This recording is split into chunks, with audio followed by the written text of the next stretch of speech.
is Deb Eiler, and I serve on the Winchester Unitarian Society's Nominating and Leadership Development Committee. Frankly, it's a wee bit weird, me standing here encouraging you to consider joining one of the committees that support and sustain the work of this church community, being a reluctant joiner myself. But comfort zone be damned, I took the leap, and first with RE, back when parents actually volunteered to be classroom teachers, then on to a variety, including membership and now nominating.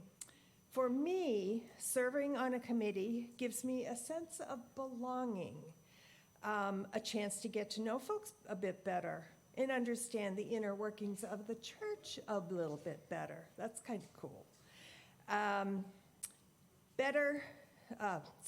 Plus being useful and being needed, working toward a common goal. I always feel I get much more than I give. So, without further ado, we have a little treat for all. One moment. So, sorry. It's not going any further. All right. Yeah. Whoops. My little, pretend this is a bow tie and it's all tucked in there. And we have an ice cream scoop and a hat. So, if you're game, we are inviting you all to check out what each church committee is all about at our second annual Sunday Committee Fair in Metcalf Hall on Sunday, February 4th, after the service. Stop by a committee table, check them out, earn a delectable topping for your free sundae. No limit. You know you want it.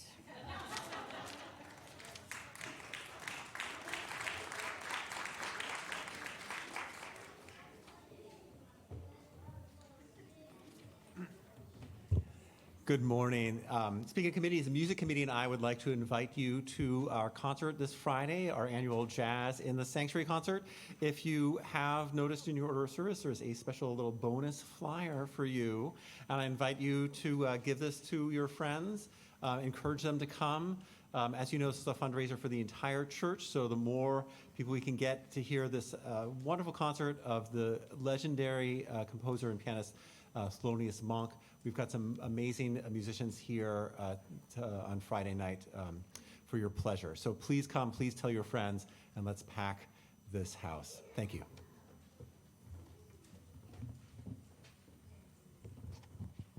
It is my joy to introduce today's worship leader, the Reverend Mary Margaret Earl. She has served as the executive director and senior minister at the Unitarian Universalist Urban Ministry for 9 years, an organization with which WUS has enjoyed a long-time partnership. In her ministry, Reverend Earl strengthens connections between Unitarian Universalists and the Roxbury neighborhood where the urban ministry operates. She has served on the leadership team of Moral Movement Massachusetts, the Roxbury Cultural Network, and currently serves on the search committee for the new Roxbury Community College president. Prior to her arrival at the UU Urban Ministry, she spent 10 years at the faith-based nonprofit in Rhode Island, serving the homeless community. Today's message is an excellent way to lift up this month's theme of justice and equity. Let's give a warm welcome to Mary Margaret.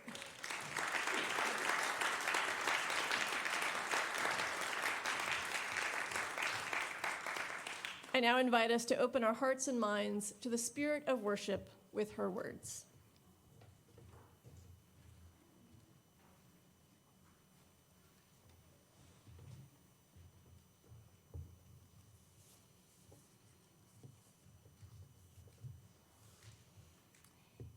In the midst of winter, in the center of the season of deep cold, of unexpected snow, of changeable skies, we call on that which summons our perseverance. In the season of long nights of huddled birds and hibernating bear, in the season that tries us, we call on that which kindles hope and the fire within. The way is long. In this season of bone chill, of glistening waters, when the ice forms slowly, slowly, we call on that which keeps calling, keeps whistling through leafless tree branches that tells us the way is long, let us keep moving. The way is long, let us take another step. And now is the time for our chalice lighting.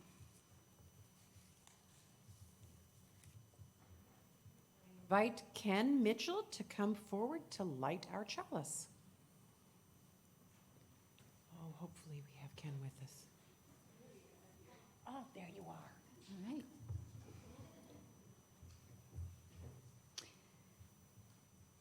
We light our chalice this morning, honoring the fire that burns even on the coldest days, warming our fingertips and our heart, and that keeps hope alive.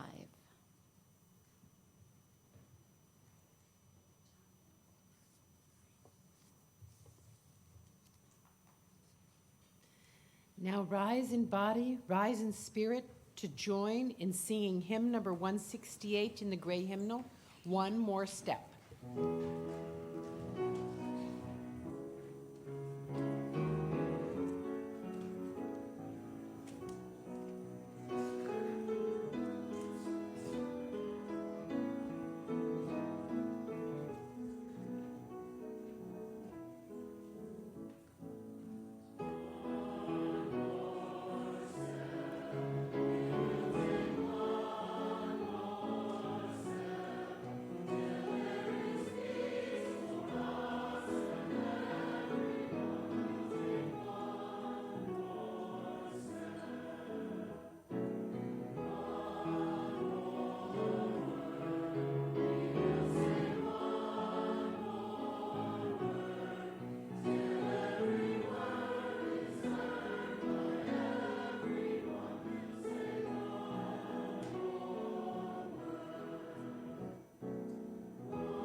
I invite those who are young and young at heart to come forward for a story.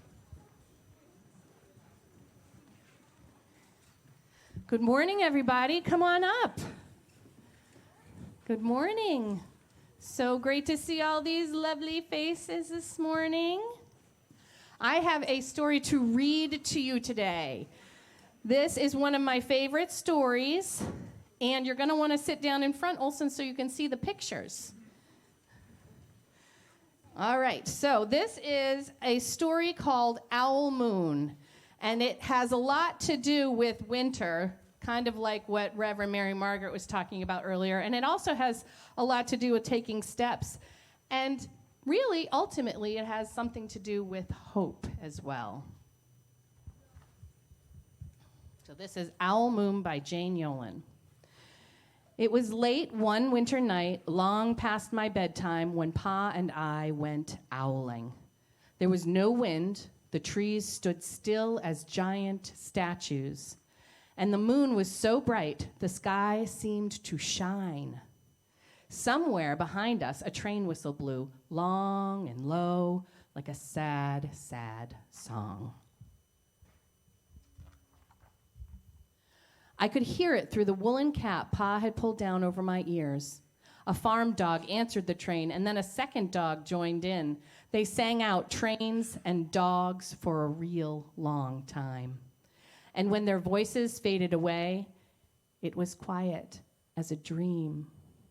We walked on toward the woods, Pa and I. Our feet crunched over the crisp snow, and little gray footprints followed us. Pa made a long shadow, but mine was short and round. I had to run after him every now and then to keep up, and my short, round shadow bumped after me. But I never called out. If you go owling, you have to be quiet. That's what Pa always says. I had been waiting to go owling with Pa for a long, long time. We reached the line of pine trees, black and pointy against the sky, and Pa held up his hand. I stopped right where I was and waited. He looked up, as if searching the stars, as if reading a map up there. The moon made his face into a silver mask.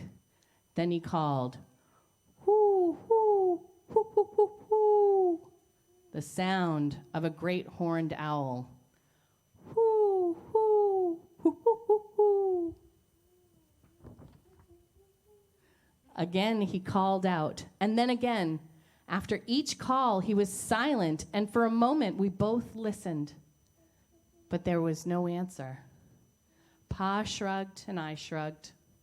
I was not disappointed. My brothers all said, sometimes there's an owl, and sometimes there isn't. We walked on. I could feel the cold as if someone's icy hand was palmed down on my back. Ooh. And my nose and the tops of my cheeks felt cold and hot at the same time, but I never said a word. If you go owling, you have to be quiet and make your own heat. We went into the woods. The shadows were the blackest things I had ever seen. They stained the white snow. My mouth felt furry, for the scarf over it was wet and warm. I didn't ask what kinds of things hid behind black trees in the middle of the night. When you go owling, you have to be brave. Then we came to a clearing in the dark woods. The moon was high above us. It seemed to fit exactly over the center of the clearing, and the snow below it was whiter than the milk in a cereal bowl. I sighed, and Pa held up his hand at the sound. I put my mittens over the scarf, over my mouth, and listened hard.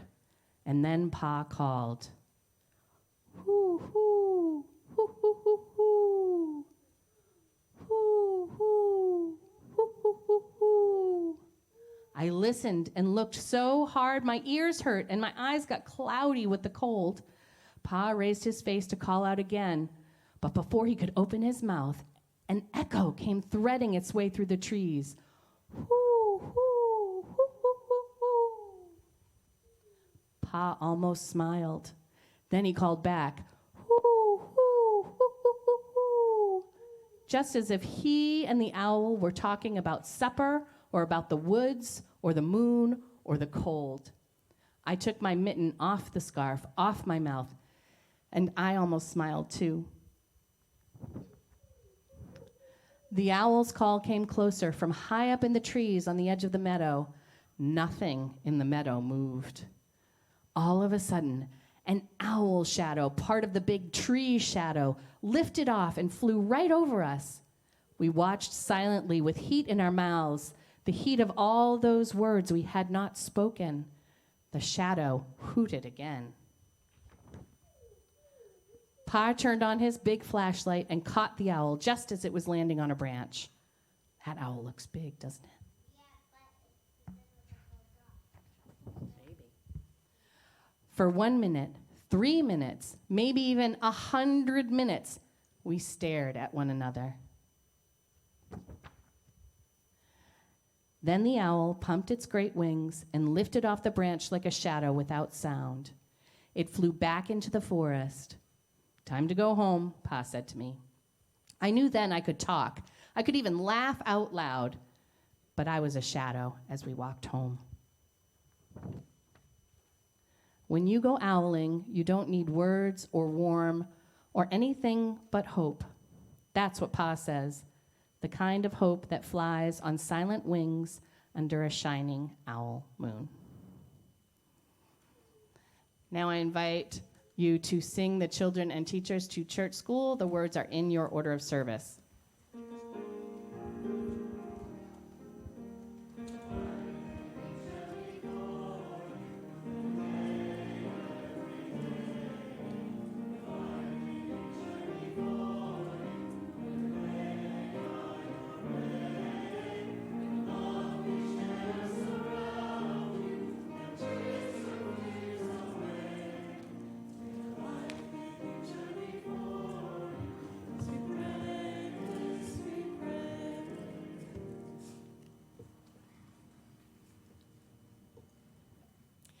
We now come to the centering time in our service, settling in body and spirit, first through words, and then through ritual, kindling of the light, a time to light a candle of personal joy, sorrow, or concern here in the sanctuary, at the candle table, or at home. At that time, if you would like a candle brought to you, please raise your hand. After we kindle the light, we'll be together in a time of shared silence, out of which we'll sing the hymn, "There is a Love." The words are printed in your order of service and will appear on the live stream screen. We begin with a meditation for those who have far to travel by Jan Richardson. She writes, "If you could see the journey whole, you might never undertake it, might never dare that first step that propels you from the place you have known toward the place you know not. Call it one of the mercies of the road, that we see it only by stages as it opens before us, as it comes into our keeping step by single step. There is nothing for it but to go, and by our going, take the vows the pilgrim takes, to be faithful to the next step, to rely on more than the map, to heed the signposts of intuition and dream, to follow the star that only you will recognize, to keep an open eye for the wonders that attend the path, to press on beyond distractions, beyond fatigue, beyond what would tempt you from the way. There are vows that only you will know, the secret promises for your particular path, and the new ones you will need to make when the road is revealed by turns you could not have foreseen. Keep them, break them, make them again. Each promise becomes part of the path. Each choice creates the road that will take you to the place where at last you will kneel to offer the gift most needed, the gift that only you can give, before turning to go home by another way. Let us now kindle the light.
read from Wild by Cheryl Strayed. Cheryl Strayed hiked 1,110 miles of the Pacific Crest Trail in a pilgrimage to heal her life's hurts, most especially the quick death of her 45-year-old mother to cancer when Cheryl was only 21. She went ill-prepared and too heavily loaded and quickly felt the pain of that. 2 small boots wrecking her feet, a too heavy pack leaving her hips bleeding and raw, and her back bent. And still, she walked. She claimed a cast-off hiking pole to steady her. She lighted her load, shedding what was not essential. Her legs grew stronger. And still, it never got easy, not even to the end. She wrote of the second week of the journey. It was day 1 of week 2, officially summer, the last day of June. And I was not only in a different season now, but in a different country too, ascending higher in the South Sierra Wilderness. In the 40 miles between Kennedy Meadows and Trail Pass, I'd climbed from an elevation of just over 6,100 feet to nearly 11,000. Even in the heat of the first afternoon back on the trail, I could feel an edge of cool in the air that would no doubt envelop me at night. There was no question that I was on the Sierra now, Muir's beloved range of light. I walked beneath great dark trees that put the smaller plants beneath in almost complete shadow, and past wide, grassy meadows of wildflowers. I scrambled over snow-melt streams by stepping from one unsteady rock to another. Aided by my ski pole. At foot speed, the Sierra Nevada seemed just barely surmountable. I could always take another step.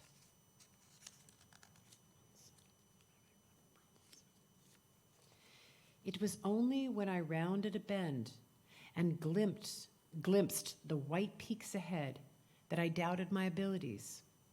Only when I thought how far I had yet to go that I lost faith that I would get there.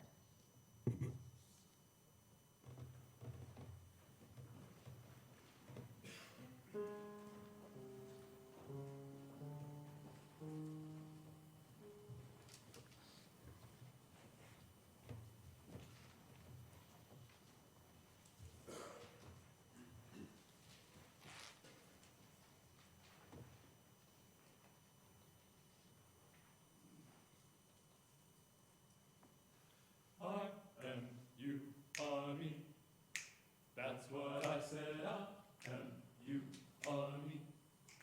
Don't you see, I am you are me. That's what I said, I am you are me. Don't you see, I am you are me. That's what I said, I am you are me. Don't you see, I am you are me. That's what I said, I am you are me. Don't you see, I am you are me. That's what I said, I am you are me. Don't you see, I am you are me. That's what I said, I am you are me. Don't you see, I am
It is lovely to be back in Winchester again this year.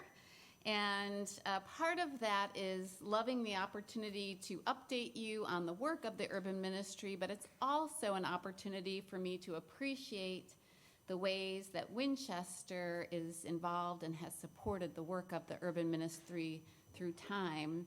I'm grateful to my colleague, the Reverend Heather, for inviting me here today. Thank you. And to being willing to serve as one of 3 delegates to the urban ministry from Winchester.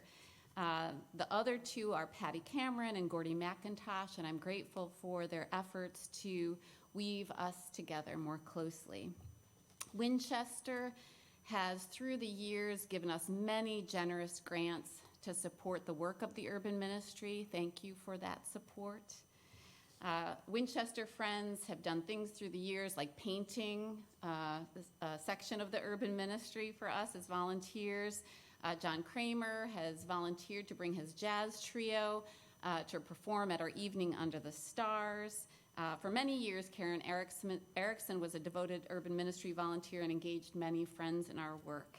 It is good to be here to just appreciate and thank dear friends like Maggie Russell and fondly remember John Russell. We're grateful to supporters like Roy and Leora Cummings, Sally Delano and Bill Zink, David Fonseca and Martha Whirler. We have friends who began their support as congregants here moved away and still support us like Kate and Andy Ebbett and Jake and Marie Dacey. There are 7 families who supported us consistently for more than 20 years, which is quite an accomplishment. I also just want to say this morning that there are sometimes in the sphere of the urban ministry some special champions who encourage the urban ministry through thick and thin, remind us that change is possible, who are steadfast. And this morning I wanted to lift up and thank Peter and Vicki Coccoluto for being those people for us.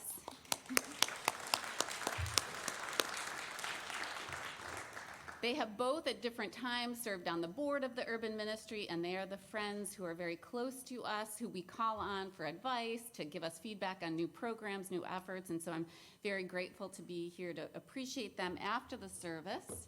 I have a little thank you of a photo of the urban ministry, a flagship building for Church in Roxbury, to give to them in appreciation for all that they do for us, for which we are grateful.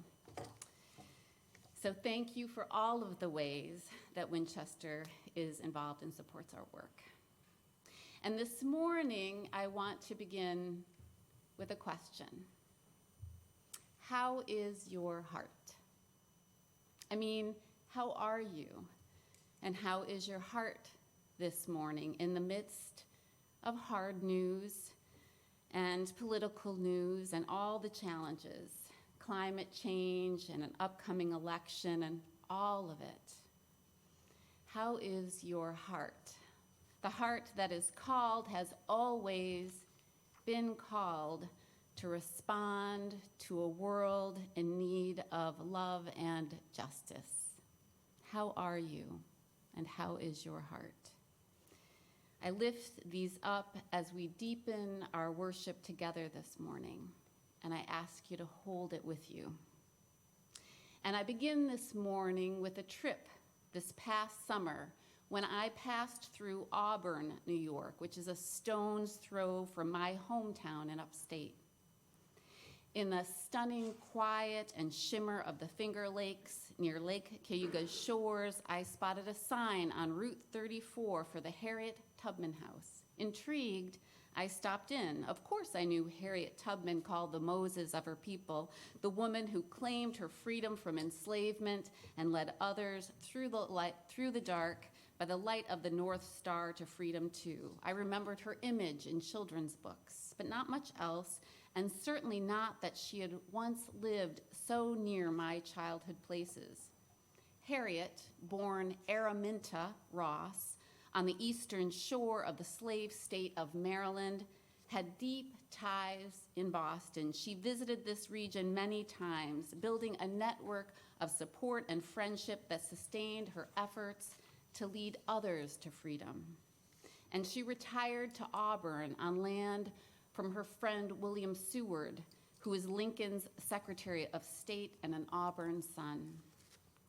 The AME Zion Church bought her home and is restoring it as a landmark. And the day I visited, an AME pastor led a tour of the property, sharing the contours of Tubman's life 110 years after she had died there. A half hours of stories inspired me to learn more, and so I read 2 biographies and Googled details endlessly. The details of her life made the madness of enslavement more vivid and real. Stories of how she was rented out as a 5-year-old child to tend to a white newborn on another plantation and was beaten if the baby awakened and cried in the night. How she, as a small child, sneaked a sugar cube and had to hide in a pig pen for days to avoid the violence awaiting her as punishment. Of the brain injury she suffered when an enslaver hurled a metal weight and struck her, some have theorized that the vision she had of God calling her to her daring work resulted from that injury. And how Harriet, as she renamed herself, rose out of this insane system and claimed her freedom, left her family, a beloved husband, all she knew to arrive in Philadelphia. She walked a long way to the city of freedom. And yet, more than that, what grabs hold is this, how Harriet, 5 feet tall, unable to read or write, with few resources, by grit and will and savvy, risked recapture and re-enslavement and death again and again in order to lead others to freedom. By foot and by night, she made this dangerous, cold, terrifying journey again and again and again. The way was long, but Harriet Tubman walked it about 15 times and led more than 70 others to freedom too. In the book Harriet Tubman, The Road to Freedom, author Catherine Clinton wrote, quote, "Harriet Tubman had been a liberator, a woman who stood up to the slave power, and a warrior whose actions spoke louder than words. She seized the road to freedom, not just for herself, but also for her family and others during her decade-long association with the Underground Railroad. This bravery earned her a fierce reputation. She was on the slaveholders' most wanted list with a steep price on her head. Posters with a description of Moses, as she was called, were plastered through the Upper South until the Civil War broke out," end quote. Harriet Tubman's personal courage and stamina captivates, not only because of her unusual courage before the war, or even her work to end enslavement as a spy for the North during the war, but that her work never ended. After the war, she worked until her death in Auburn to care and advocate for African Americans who were aging in poverty. She never stopped confronting racial oppression. The way was long, and she kept to it. The way is still long, and we are called to keep to it. 158 years after the Civil War ended, Greater Boston remains mired in the legacy of enslavement and racism and segregation. Graduation rates, incarceration rates, wealth and health measures remain shaped by them. Consider infant mortality. This past fall, the Boston Public Health Commission published the Maternal and Infant Health Report.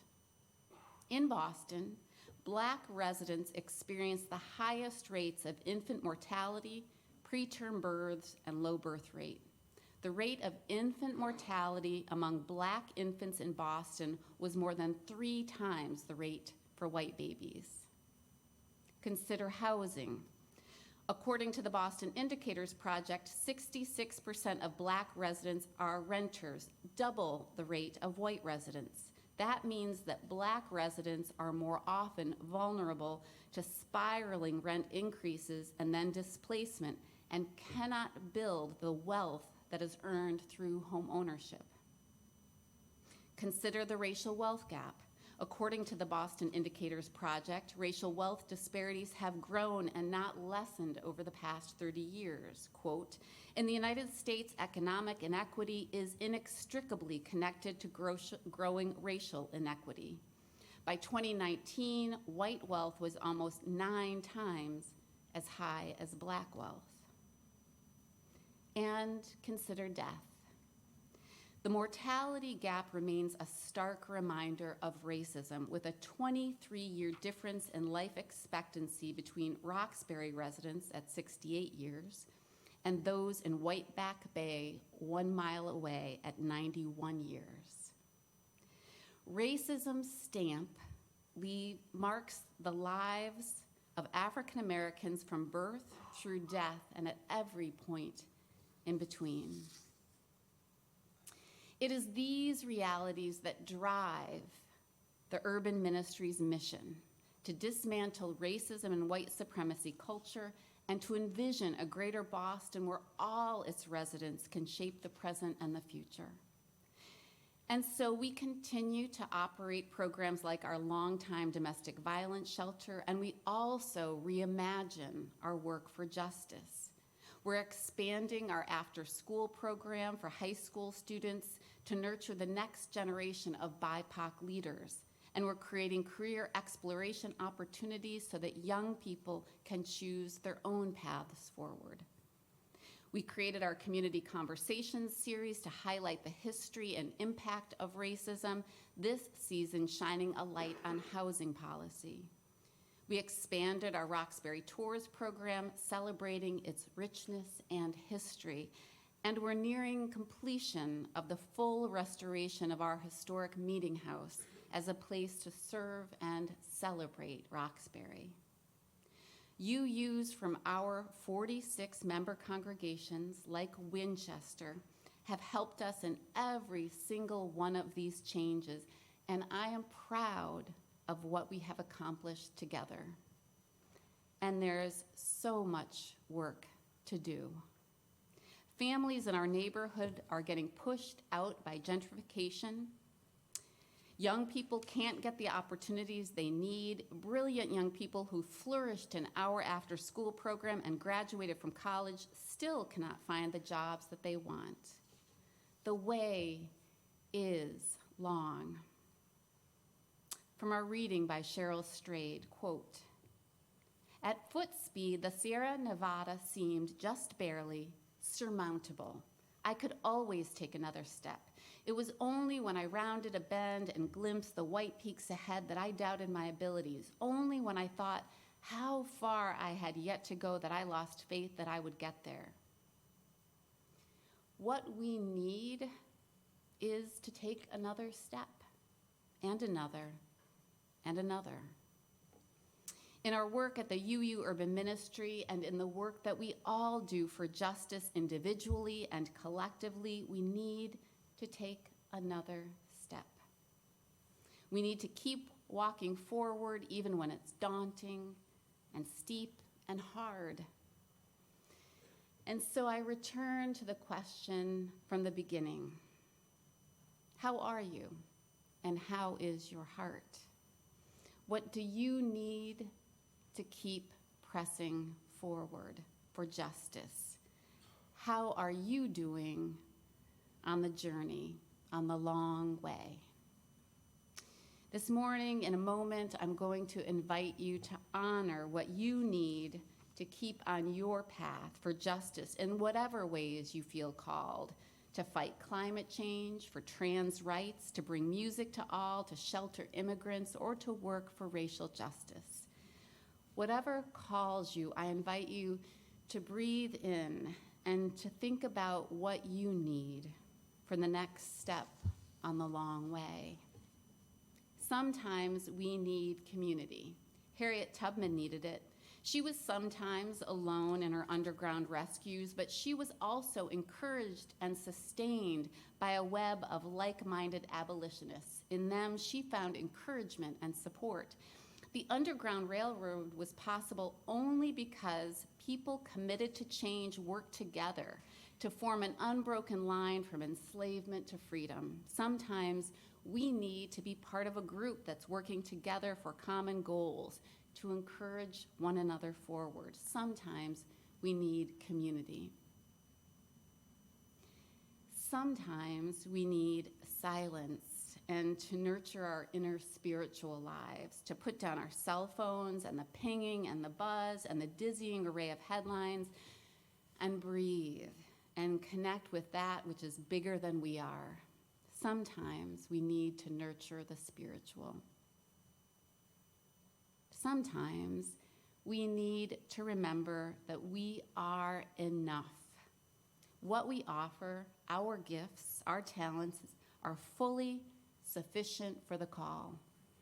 Harriet could not read or write. She had few material resources, but she was smart and cunning and had charisma. She used her gifts. What gifts do we bring to the change that we seek?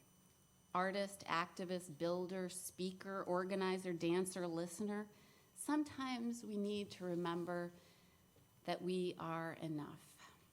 And so this morning, I'm going to invite you into a communion for the activist heart. I'm going to invite our 3 delegates forward and our assistants, and I'm going to tell you a little bit more about how we're going to share in a communion.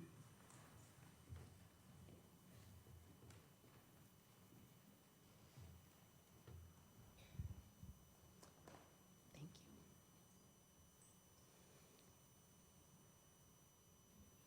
Sometimes we need community, and science tells us that trees actually communicate beneath the surface of the soil. And so this morning, if what you need is community, I'm going to invite you to come forward or to stay in the pew and select a piece of tree bark from bark that actually fell on the grounds of the urban ministry. Sometimes we need to have quiet and nurture our spiritual lives. And if that's what you need, I'm going to invite you to take a candle to nurture the spiritual.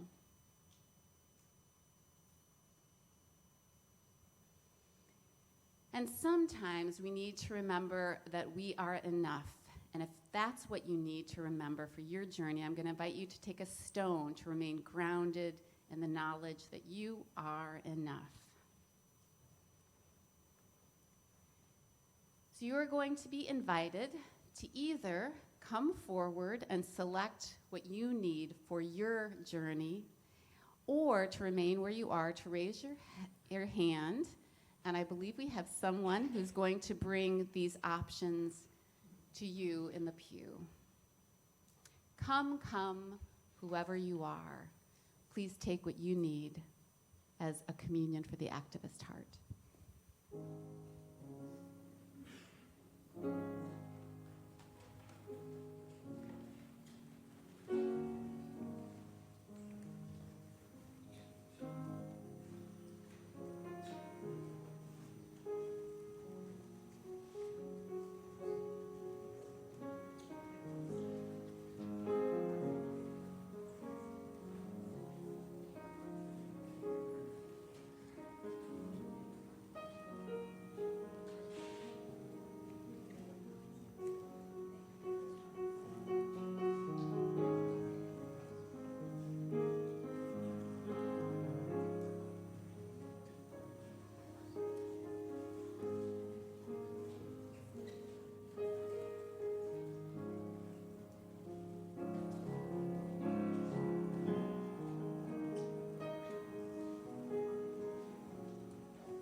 We must keep going even when it's muddy and steep and rock-strewn and when we're tired. The way is long and we must keep going because the world needs us to. Change takes time and faithfulness. At foot speed, we can always take another step. Amen, and may it be so.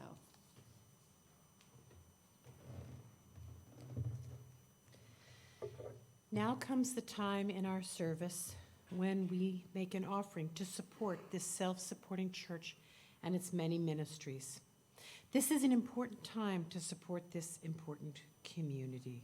In so many ways, we are rebuilding back our community after a very difficult pandemic period. Giving makes possible the many benefits that this wonderful community offers to each of us. This morning, we share our gifts with the Unitarian Universalist Urban Ministry, the organization Reverend Mary Margaret serves, whose mission and vision are to work across race and place to dismantle racism and white supremacy culture and to advance racial, social, and economic justice. The UU Urban Ministry envisions a greater Boston where all people live with freedom and dignity and to have equitable access to resources and opportunity to shape the present and the future. Here are the different ways you can donate. Those in the sanctuary may give cash, checks, or donate electronically. Text to the number in your order of service or visit our website under the Giving page. If you are visiting for the first time, either in person or online, you are our guest. In-person attendees can find a physical visitor card in the pew racks in front of you. Please complete it and put it in the collection plate. Information about how to give online and how to complete the virtual visitor card will soon be shared with live stream attendees through text on your screen. The offering will now be generously given and gratefully received.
Those who wish to do so are invited to join in the unison affirmation. We gather not for ourselves alone, but to use our common power to build the beloved community within and beyond these walls. We create and reaffirm this covenant this day to make justice flourish, to practice compassion amidst difference, and to embody transformative love. Rise in body, rise in spirit to join in singing our closing hymn, My Life Flows On.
Have gifts to bring to this world, and remembering that the world offers you gifts to sustain you as you go.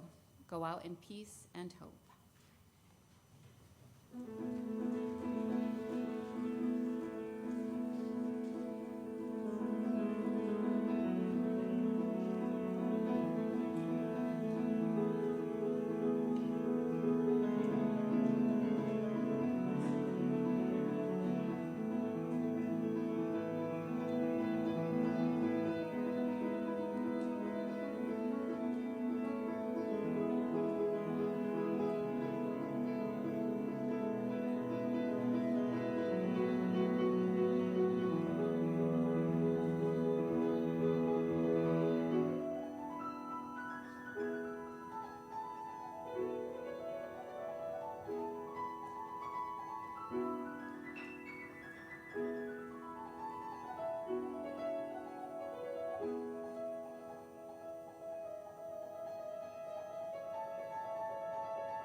Please join me in reciting the words printed in your order of service for extinguishing the chalice.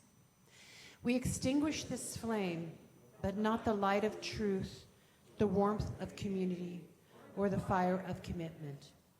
These we carry in our hearts until we are together again.